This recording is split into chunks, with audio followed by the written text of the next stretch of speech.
Man City are ready to smash the British transfer record. Vinicius to Arsenal. Is it actually happening or just a pipe dream? Bernardo Silva snubs Barça, and Xabi Alonso is prepared to splash 100 million quid on a Real Madrid star. All this and much more in today's episode. Before we get into the news, give it a like. It genuinely helps more than you'd think. Done? Let's dive straight in.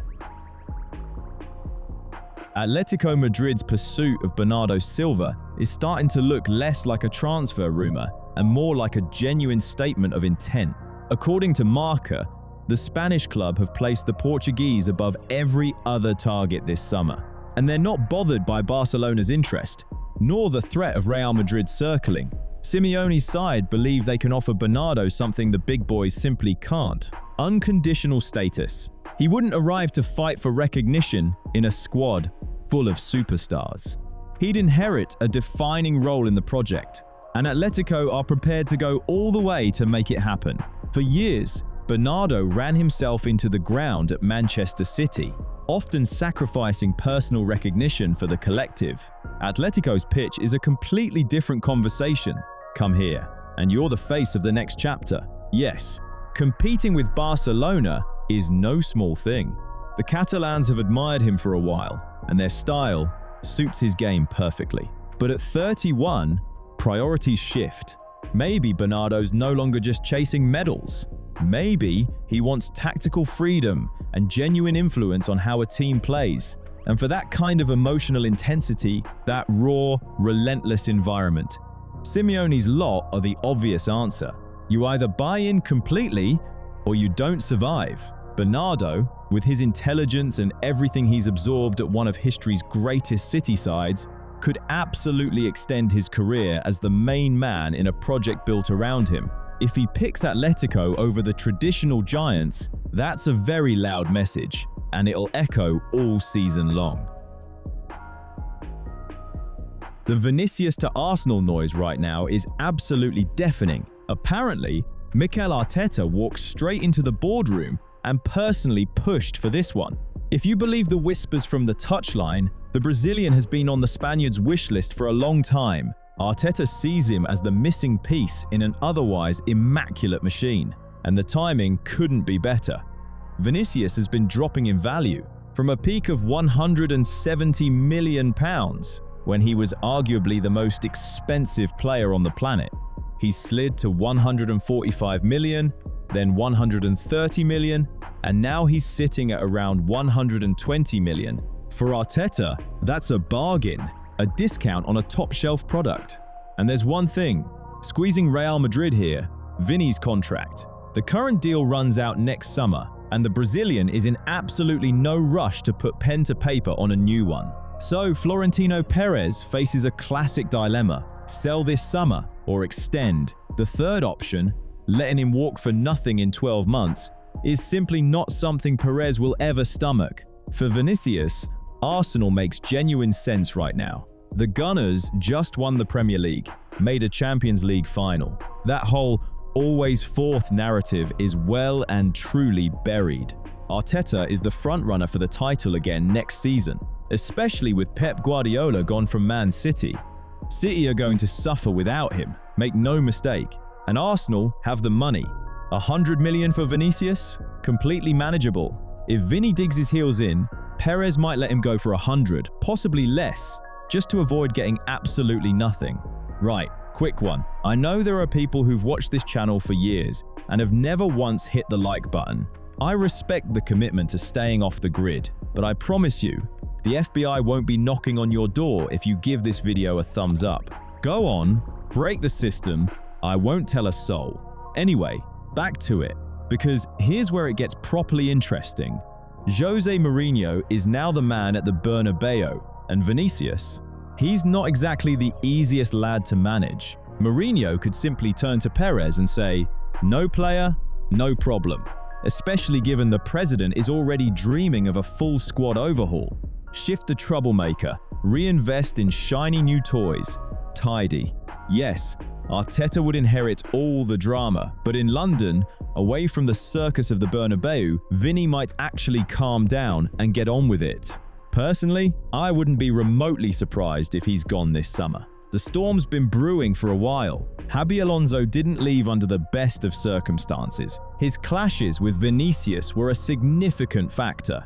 Mourinho knows exactly what kind of powder keg he'd be sitting on in that dressing room. Vini is not a squad player, and Mourinho is not a man who tolerates tantrums. It's going to be a very spicy summer. The Emi Martinez situation is starting to feel a bit farcical. The Aston Villa goalkeeper is being heavily linked with a move away, with Juventus, who are not exactly enjoying a golden era right now, emerging as his destination. The Italians have already agreed personal terms with the keeper. All that's left is to sort things out with the club. And this is where it gets properly ridiculous. According to Gianluca Di Marzio, Juventus are hoping to take the 33-year-old absolutely free of charge. Zero compensation, not a penny. And bear in mind, Martinez is under contract at Villa Park until 2029. Why on earth Villa would hand over their number one for nothing is anyone's guess. Back in January, they valued him at £40 million. They paid £17 million for him 6 years ago, and he's been absolutely central to everything they've built since. But Emi wants a new challenge. Italy appeals. Juventus are still a name. He's agreed a 3-year deal and is apparently willing to take a wage cut to make it happen. The man is determined to go. Now yes, 33 is a serious age, but Martinez is still performing at the top level. For Juventus, getting him on a free would be a masterstroke. For Villa, it's a headache, and they're already eyeing up James Trafford at Man City as a potential replacement. Last summer, there was a lot of noise linking him to Manchester United, but that went nowhere. The question now is whether Juventus can actually pull off getting a world-class goalkeeper for absolutely nothing. English clubs tend to be very charitable, right up until the moment their own interests are involved.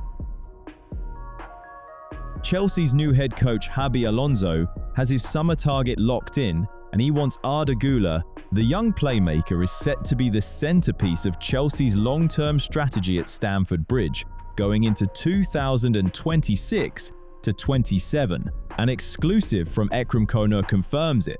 For Alonso, this isn't just another signing. This is a foundational asset, someone to build the tactical evolution of the club around for the next decade. To get him, Chelsea's hierarchy are reportedly prepared to spend around £100 million, the biggest single outlay of their summer. Alonso's thinking is clear. He wants to add elegance and verticality to his midfield, and Güler's profile fits the brief perfectly. Naturally, they're not the only ones watching. Several top Premier League clubs are already sniffing around, well aware that the price tag will only climb the longer this drags on. The problem? Getting him out of Madrid is an absolute nightmare. Florentino Perez considers Guler untouchable. After his standout performances, Real Madrid have slammed the door on any talk of a sale or loan, and the player himself is desperate to cement his place in the first team, particularly with the prospect of working under newly appointed Jose Mourinho. That said, Guler's agents have chosen not to flatly reject the preliminary inquiries from English clubs. And there's one juicy detail hanging over all of this. Real Madrid have long admired Chelsea's Levi Colwill. If Chelsea come to the table with a cash plus Colwill package, that might just crack the door open, and Chelsea will absolutely try to get their foot through it. Manchester City have gone back in with an improved offer for Elliot Anderson. They've put a serious figure on the table for Nottingham Forest. Funny enough, this is the exact same midfielder that Manchester United have earmarked as their top priority this summer. The Red Devils want to strengthen in the middle, ahead of a Champions League campaign, and with genuine title ambitions alongside it. Anderson is their number one.